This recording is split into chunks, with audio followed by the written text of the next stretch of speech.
todos y para todas. Agradecer al grupo de estudiantes y a la Universidad del Atlántico que ha organizado este evento. Indudablemente para la Universidad del Norte también es un orgullo y también, digamos, un beneplácito poder trabajar conjuntamente con la Universidad del Atlántico. Creo que son esfuerzos que comienzan, pero deben de alguna manera seguirse fortaleciendo. En esa medida me siento muy halagado por trabajar con ellos. Yo voy a presentar una parte, digamos, más que un desarrollo propiamente dicho de toda una estructura en torno a la teoría crítica.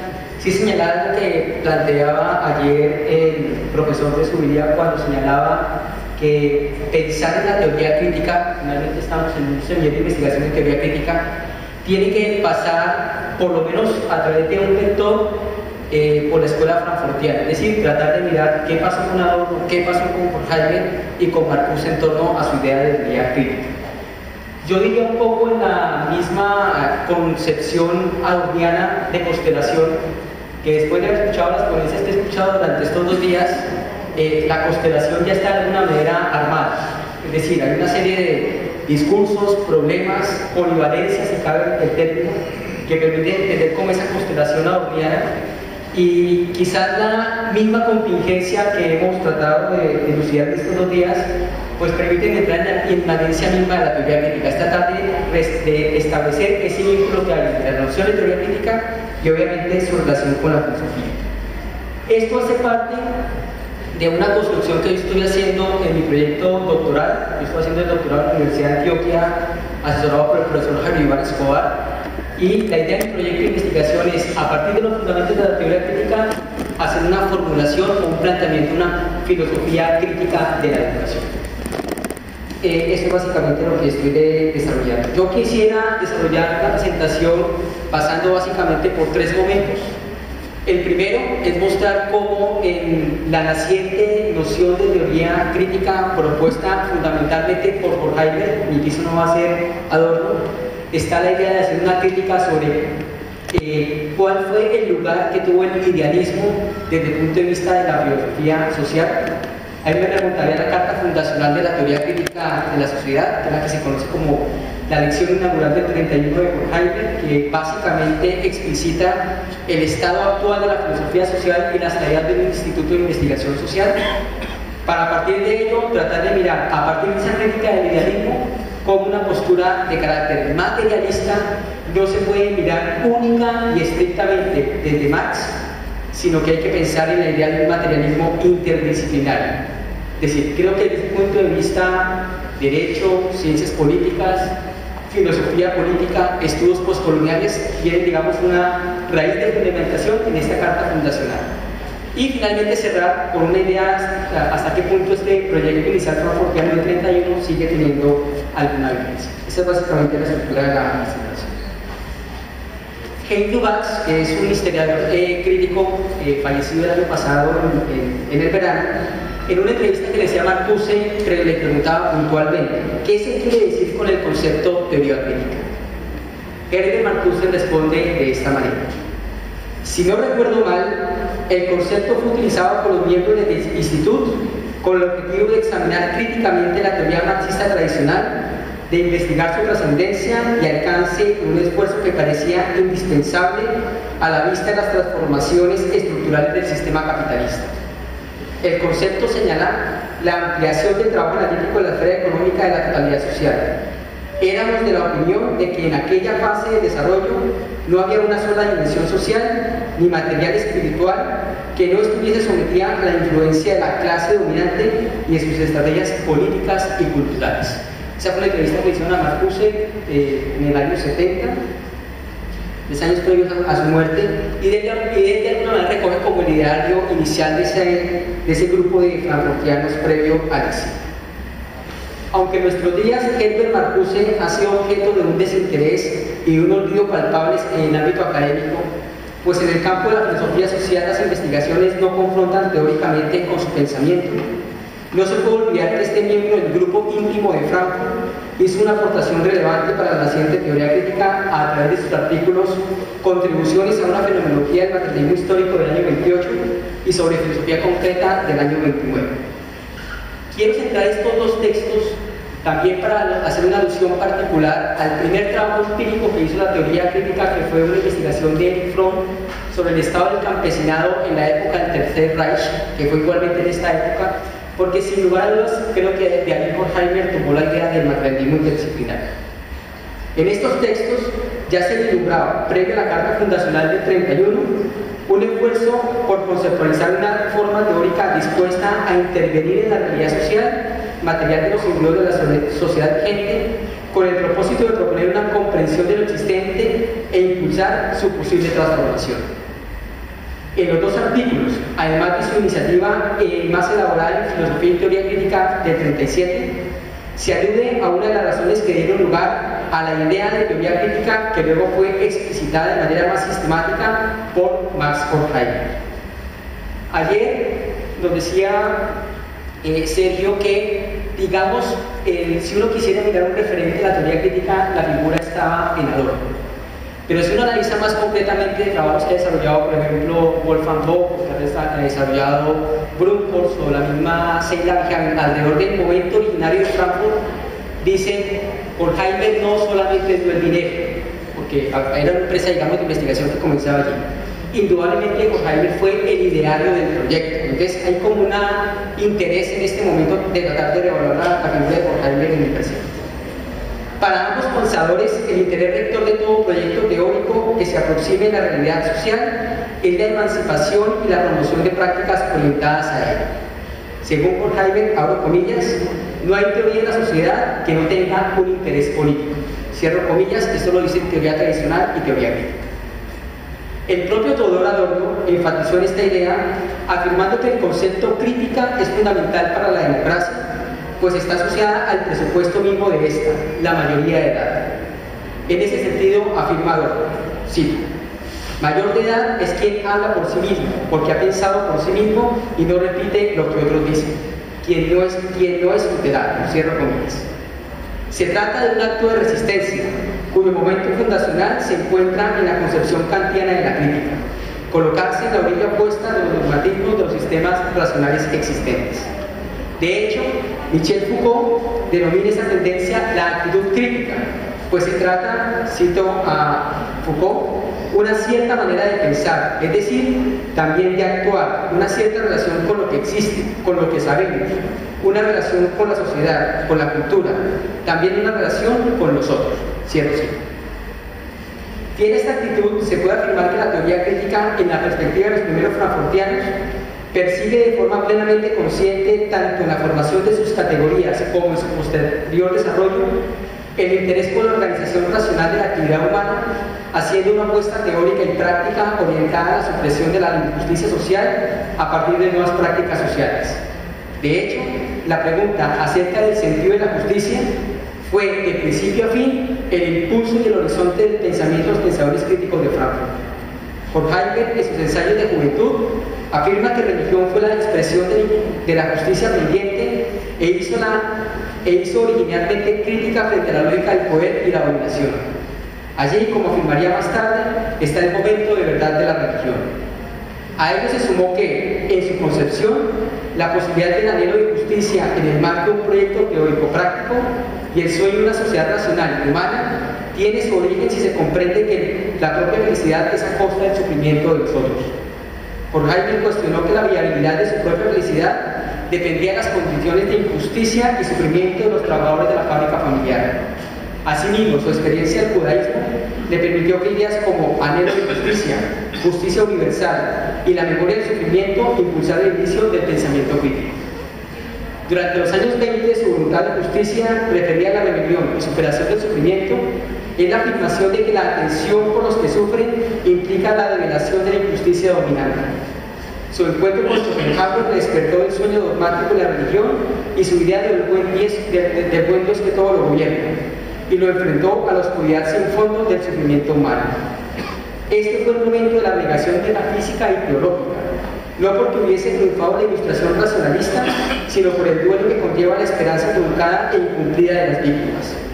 Se trata de un duelo, de una circunstancia de tristeza metafísica y crisis religiosa que apela a ese anhelo de justicia y de solidaridad con aquellos cuya esperanza no ha tenido cumplimiento en la historia. Allí se abre la puerta del materialismo que asume la justicia como una de sus prioridades, en el sentido de no darle cabida a la resignación mientras exista alguna brecha de injusticia.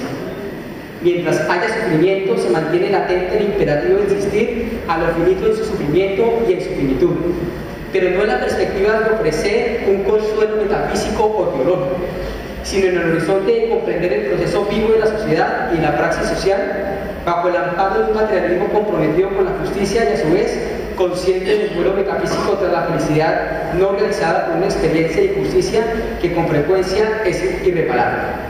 En últimas, lo que Horkheimer va a tratar de mostrar en todo su proyecto alrededor del concepto de justicia es que él aspira que la última palabra de la historia no sea la injusticia, es decir, el silenciamiento de las víctimas. En la década de los 30, Horkheimer propuso el programa de una teoría social crítica cuando fue nombrado director del Instituto de Investigación Social de Frankfurt. Siendo Karl Grünger director del instituto, ya se habían realizado los primeros esfuerzos para vincular la investigación social, económica y política con una propuesta crítica de la sociedad en el marco de un trabajo interdisciplinario. Normalmente en la teoría crítica hemos asumido que existen tres momentos de desarrollo, uno asociado al momento inicial generacional de Frankfurt, que sería este. La otra, que Habermas me siento muy a gusto cuando dicen que hace parte de ese segundo momento, y un tercero que es el que se está gestando ahora con la propuesta de Axel Honneth. Creo que Horkheimer fue muy claro en la carta fundacional y dijo: existen básicamente en la teoría crítica dos momentos. Uno, la reivindicación de las teorías marxistas, es decir, quitar todo andamiaje ideológico, político que pueda tener la teoría y mirar cómo ella se puede constituir en una teoría económica, social y política de interpretación de la que acontece en la realidad. Y el otro momento viene de lo que él denomina la sociedad administrada. Si uno mira los análisis de Habermas, por lo menos previos a los textos del 82, que es teoría de acción comunicativa, y la iniciativa que tiene Honneth en toda la teoría del reconocimiento, todos de alguna manera lo que hacen es criticar lo que representa la sociedad administrada.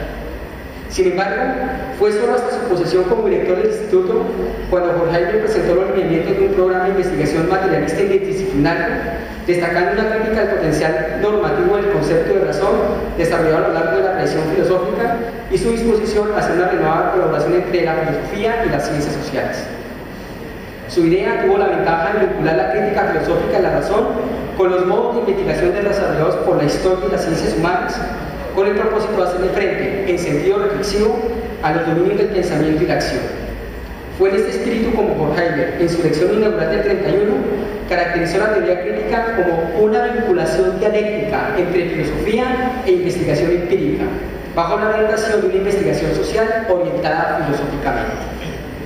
El programa fue tomando el cuerpo de una escuela filosófica de filosofía social habilitada para desplegar las teorías del marxismo hacia su conjugación con los programas de investigación de las ciencias sociales. Su objetivo metodológico consistió en el desarrollo de una teoría materialista de la sociedad, y esa iniciativa tuvo su momento originario cuando Horkheimer develó la crisis de las premisas idealistas de la filosofía de la historia hegeliana en su intento por mostrar que en la razón se define la constitución del mundo para el yo. Ya quedó claro, inclusive con la exposición que nos acaban de hacer, que el yo en definitiva no es lo definitorio de la crítica que se apalanque en lo social. Hay identidades, hay contingencias, hay diversidades que merecen, digamos, contemplación para su estudio. Eso de alguna manera Adorno lo realiza o lo desarrolla de mejor manera en dialéctica negativa. La pregunta sobre la autonomía de las obras culturales del sujeto y la historia, es decir, la estructura del espíritu objetivo referida a la ciencia, el derecho, la religión, el arte y la filosofía, no se encuentra en la pregunta crítica acerca de la subjetividad trascendental en su sentido kantiano, sino que proviene de una lógica dialéctica universal cuya dinámica no surge de la acción de los sujetos particulares, sino de las luchas históricas de los pueblos.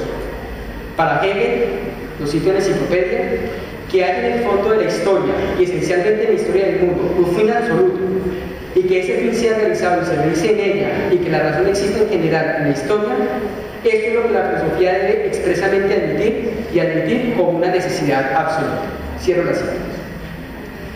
Horkheimer fue distanciado de esta concepción idealista y se interesó más por una visión historicista. y en ese sentido afirma: no existe ninguna imagen final, bien sea de la esencia o de la apariencia de la realidad. Inclusive la idea misma de un sujeto sobrenatural que podría comprenderlo es una locura. Es el ser humano que piensa, no al ego o a la razón, como la esencia humana, sino siempre los seres humanos viviendo en una época histórica particular. Este arraigo en la vida histórica es el que ignoran los racionalistas cuando proyectan sus visiones de mundo y se vacían de cualquier rastro de los seres sociales que las producen, como si fuesen espejos puros de un orden eterno. Se trata de proponer una transformación de la crítica de la razón, acudiendo a la explicación materialista de su naturaleza, sus condiciones y sus límites. El sujeto de pensamiento y de acción no puede ser visto como un ente solitario, desconectado, incorpóreo, desprovisto de historia, y por esta misma condición, las estructuras de la razón no podían ser atemporales, necesarias e incondicionadas. De allí que la transformación requerida debería mirarse en la dirección de investigación histórico-social.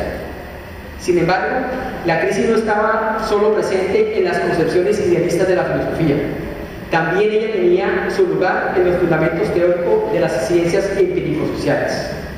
Aunque Kant y Hegel abren un panorama en relación con la estructura de la producción social del conocimiento, sus propuestas descansan en dualismos, pensamiento ser, cuerpo, alma, interior, exterior, es decir, en la fragmentación, que ofrecen un profundo significado a la existencia al presentar una construcción metafísica del sentido.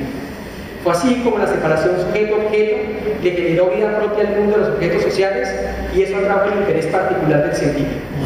Aconteció el origen de las ciencias positivas especializadas, las cuales gozaron de un auge inusitado durante el siglo XIX. A partir de la reducción de expresiones numéricas de los fenómenos y de la comprensión de sus resultados según variables estadísticas en estudios sociales, se configuró una apología en la concepción idealista de ciencia propuesta por la filosofía cartesiana y el empirismo clásico, asumiendo como parámetro de acción la imparcialidad empírico-analítica. Ello desembocó una organización cartesiana del saber expresada por medio de un lenguaje neutral de observación-experimentación. Precisamente en el estudio que Horkheimer hizo sobre ideología y utopía de Mannheim, sostiene que el carácter históricamente condicionado del pensamiento no es per se incompatible con el problema de la verdad. Es decir, siempre el problema de la ciencia se ajustó a cómo encontrar la verdad, cómo revelar la verdad. Horkheimer va de alguna manera a relativizar ese problema, es decir, en estudios sociales eso de alguna manera pasa a un segundo plano, lo pongo entre comillas. Quizás en el contexto de las tradicionales concepciones ontológico-teológicas del moderno, la verdad inmutable parecía ser su caso contrario. Lo cierto es que el problema central de interés no era la clásica distinción en el ámbito de las ciencias entre verdad y falsedad, sino la construcción de un concepto de verdad consistente con la finitud e historicidad humanas, y en consecuencia demarcado por la dependencia del pensamiento de los cambios de las condiciones sociales. El asunto de los estándares incondicionados es irrelevante, pues si Dios ha muerto, todo está permitido.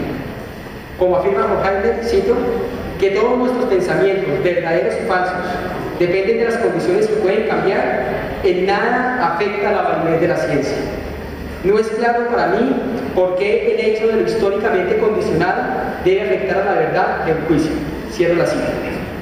Así queda señalado que el primer paso que debe darse era deontologizar la noción de verdad común en los medios idealistas.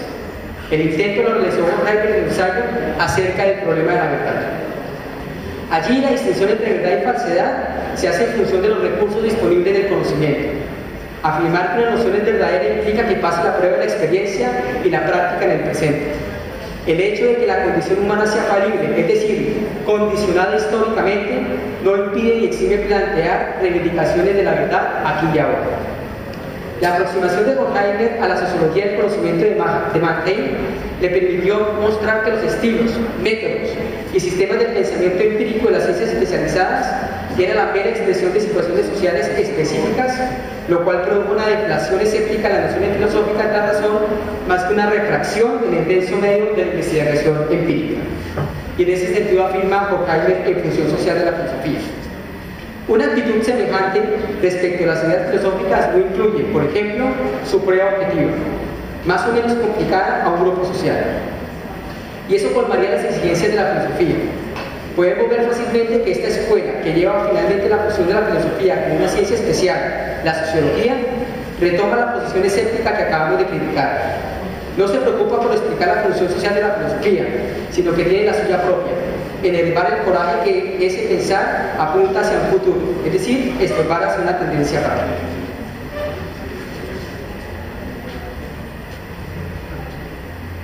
En ese sentido, entonces, cabe abrir una pregunta. Si se abre la posibilidad de una crítica, digamos, desde el punto de vista a la perspectiva hegeliana en torno al conocimiento, que es la que acabamos de expresar, la gran pregunta que sale es dónde queda el basamento para construir una idea de teoría crítica. En su propuesta, el pensamiento dialéctico se vuelve materialista y se libera de su forma idealista. Es decir, aquí aparece Marx.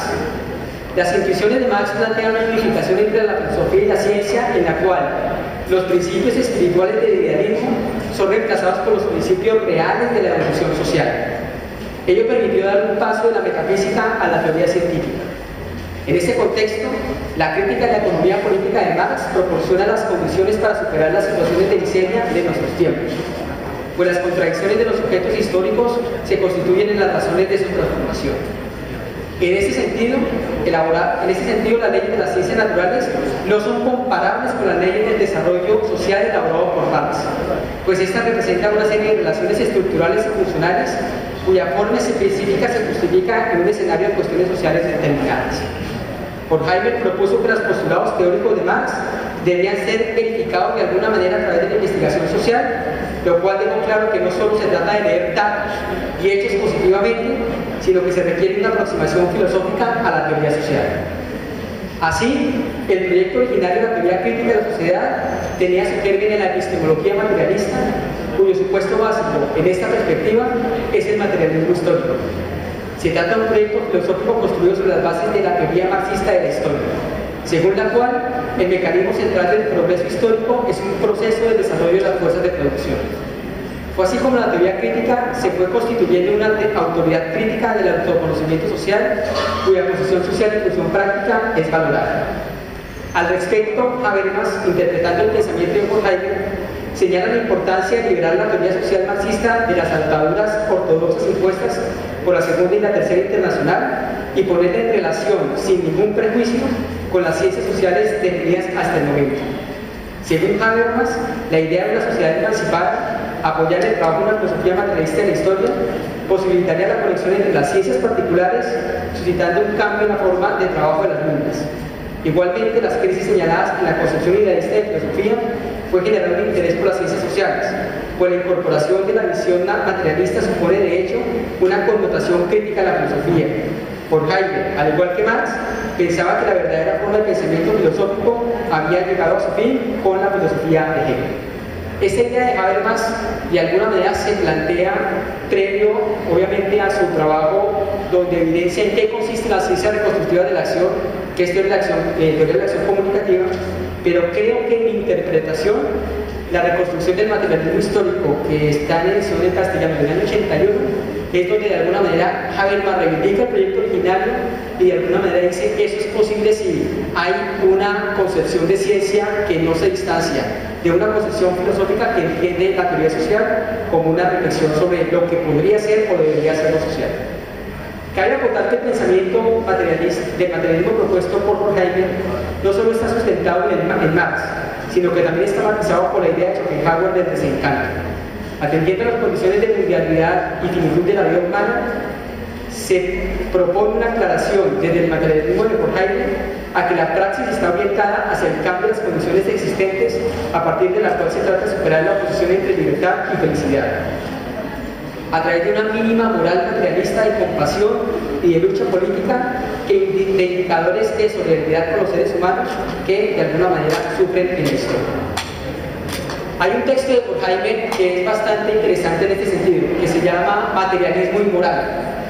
Él aquí básicamente hace un replanteamiento del imperativo categórico kantiano y dice: la pregunta sobre qué debo hacer no debe quedar a un lado, lo que debo dar unas condiciones materiales a esa pregunta. Y él dice: esa materialidad al lado es cuando hago un tránsito, un poco como una constelación al estilo de Adorno, hago un tránsito entre ese imperativo categórico y un imperativo existencial que tenga en cuenta el sufrimiento humano. Es decir, él va a entender la compasión no como un acto de conmiseración, pobre aquel que está al audio, lo va a entender más en términos, creo que en eso la ponencia de ahora ayudó a replantear el concepto de dignidad humana. Entendemos la dignidad humana no como un asunto individual particular, sino un asunto de la condición humana, por decirlo de alguna manera. En el concepto, ya que viene la propuesta materialismo interdisciplinario, Horkheimer representó la unidad de las ciencias sociales con la reflexión filosófica. Se trata de un proyecto orientado hacia la praxis, enmarcado en el contexto de un materialismo marxista en sentido amplio, en el cual pudiesen concurrir la filosofía, las ciencias sociales y las artes. Esta imaginaria interdisciplinaridad debía propender una conexión entre reflexión especulativa y experimentación, así como una conexión dialéctica entre teoría y praxis. Se trata de una crítica frente a todo afán de reducir el saber al conocimiento científico-técnico y al rechazo de toda metafísica idealista que se contente con la simple postulación de quimeras filosóficas. Para Horkheimer, cito, no solamente los círculos de la filosofía social, sino también los de la sociología y la filosofía en general, se han cristalizado paulatinamente algunas discusiones alrededor de la ya vieja pregunta filosófica por las relaciones que se articulan entre la vida económica de la sociedad, el desarrollo psíquico de los individuos y los cambios en el ámbito de la cultura. Esto tomado de la Carta Fundacional. Esta pregunta debería reemplazar y contener, es decir, superar hegelianamente las diversas soluciones ontológicas sobre la vida social. La investigación de Eric Fromm, realizada entre 1929 y 1931, sobre los obreros y empleados en vísperas del Tercer Reich, se inscribió como un ejemplo revelador de la eficacia potencial que podría implicar la reflexión científico-crítica de la filosofía social. A partir de ese momento, la disciplina central iba a ser la economía política, pues solo ella estaba en capacidad de mediar entre la filosofía y la historia y las ciencias sociales. Dado que es la disciplina que investiga desde el punto de vista empírico el proceso de producción entendido como un momento de recesión de la razón, la economía política debería ir acompañada de otra disciplina por medio de la cual se investiguen las fuerzas integradoras irracionales que le impiden al proletariado percibir su verdadero interés. Se trata de una psicología de las masas inspirada en Freud. Y por su parte, las exigencias de conformidad social se influyen en la psique individual de forma directa, sino que ello ocurre a través de la refracción de la cultura. Para investigar las condiciones culturales en las que tiene lugar la socialización individual en las condiciones del capitalismo avanzado, se requería de una teoría de la cultura aplicada. Esto no significa que la filosofía encaje perfectamente en el sistema de las ciencias especializadas, sino en el interés de Horkheimer. Desde el tiempo de Sócrates, la filosofía había emprendido la ingrata tarea de proyectar la luz de la conciencia aún sobre aquellas relaciones y modos de reacción humanos tan arraigados que aparecen naturales, invariables y eternos. Dado el interés de cuestionar lo que normalmente es aceptado como dado, no es de extrañar que las distinciones filosóficas son mucho más radicales e irreconciliables que en las ciencias. La filosofía, en oposición a otras disciplinas, no tiene un campo de actividad fijamente determinado dentro del ordenamiento existente. Más bien su función es la de mantenernos para que no nos perdamos nosotros mismos, pues estamos en la tarea de dar de forma consciente a nuestras vidas. La verdadera función de la filosofía reside en la crítica de lo establecido. La meta principal de esa crítica es impedir que los hombres se abandonen a aquellas ideas y formas de conducta que la sociedad en su organización actual dicta. En resumen, la filosofía es ilustración crítica, un continuo intento de llevar metódico y perseverante de introducir la razón en el mundo. Ha quedado claro que para Horkheimer realizar una crítica radical acerca de la razón y sus realizaciones no puede llevarse a cabo con las categorías de la filosofía clásica. Allí no hay lugar para la comprensión de las estructuras de la razón, pues no existe posibilidad para la indagación sociohistórica. Si la transformación de la razón consiste en algo más que un deseo piadoso, entonces las utopías filosóficas tendrán que ser reemplazadas por explicaciones sustentadas empíricamente. La utopía, como coronamiento de los sistemas filosóficos, es reemplazada, pues, por una descripción científica de las relaciones y tendencias concretas que pueden conducir a un mejoramiento de la vida humana. Por este argumento, el cometido crítico de la filosofía puede ser acompañado por la investigación social. En este camino que hemos construido, no se ha hecho más que buscar una puerta de salvación para la filosofía y se ha encontrado por vía de la teoría social, entendida como la transformación del pensamiento filosófico en ciencia social crítica. Para Horkheimer, si la filosofía de su tiempo no encontraba rutas para su actualización, su futuro estaba más que escrito. no podía ser sino ideología al servicio del capital. La filosofía puede encontrar luces en la posibilidad de agruparse en las ciencias sociales, de un modo renovado y distinto, es decir, como teoría crítica de la sociedad. Y cierro, digamos, con los principios claves que Horkheimer señala en un artículo conocido que es teoría tradicional y teoría crítica, que si uno los compara con los 6 puntos que definió ayer el profesor de Zuviría desde la perspectiva de Adorno y lo que es la teoría crítica, creo que hay elementos comparables entre ambos estados, entre ambos autores. Por un lado, lo primero que va a hacer Horkheimer en ese artículo, que ese es lo que define lo que hace la teoría crítica de la sociedad, es que la ciencia, la idea de ciencia es la que define de alguna manera el quehacer de la teoría. Es decir, no podemos hacer ciencia crítico-social si de alguna manera seguimos apalancados en un modelo cartesiano de ciencia. Es decir, un modelo que fragmenta, que divide, que de alguna manera no tiene una visión compleja de la totalidad. Y es como el fundamento del proyecto.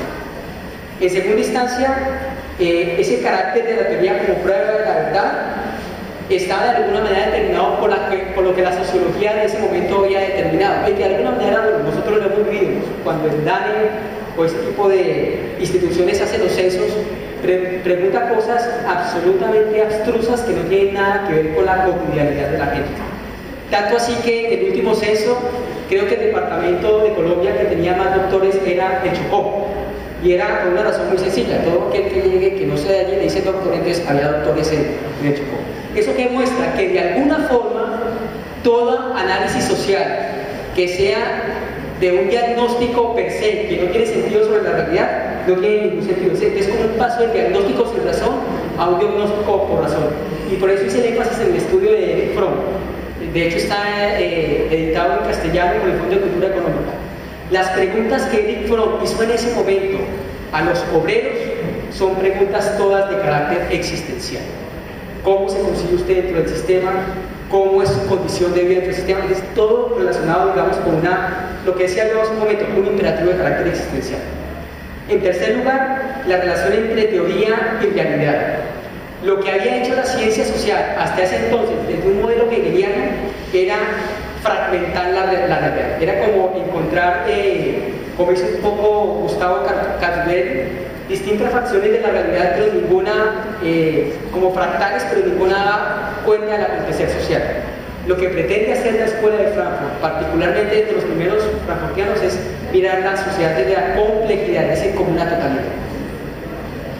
En cuarto lugar, aparece un horizonte normativo de la teoría crítica, yo ya lo anuncié, es pasar del imperativo categórico kantiano, no desconociendo su valor, sino apuntando a un imperativo más de carácter existencial, mirar a los sujetos que históricamente sufren de la historia y mirar desde el punto de vista de la teoría social qué se puede hacer por ello. Y finalmente hacer una caracterización del sujeto según el objeto de estudio. ¿Qué había mostrado el modelo de ciencia construido desde Kant? Ese sujeto trascendental estaba alejado del objeto de estudio. Tanto así que en eso, así es como de alguna manera Kant configura el giro copernicano. Lo que va a hacer la teoría crítica es decir, las experiencias sociales siempre estarán por encima de la pureza científica. Y en ese sentido creo que tiene una relevancia para el presente el hecho de que hagamos un evento interesado en la teoría crítica y digamos las variables que están puestas ahí. Muchas gracias.